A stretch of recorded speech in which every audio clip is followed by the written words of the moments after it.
তো গরমে খাবার জন্য একটা আইসক্রিম নিয়ে আসা হয়েছে, তো আইসক্রিম কামড় দিয়ে রিয়াকশন দেখতে চাই সবার। বনি ফার্স্ট এখানে খেতে হবে। কেন ঠান্ডা? বনি রিয়াকশন। বল্টু বেশি করে, বল্টু বেশি করে কামড়া কামড়া কামড়া কামড়া কামড়া কামড়া কামড়া কামড়া কামড়া কামড়া কামড়া কামড়া। ওখানে দাঁড়িয়ে খেতে হবে, ওখানে দাঁড়িয়ে খেতে হবে, চলে গেলে হয় না। মুখ সরাও, চিবাও। বল্টু খাইনি ভালো করে। দেখো ওর তো সব নিয়ে নিল গরমে। গরমে দেখো ঠান্ডা খেয়ে কি অবস্থা। আচ্ছা তুমি বেশি খেয়েছো না তোমার জন্য। কি করছি এখানে?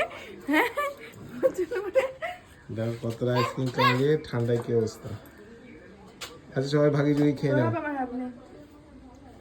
কেমন? ঠিক আছে ঠান্ডা ঠান্ডা ঠান্ডা খেয়ে নাও।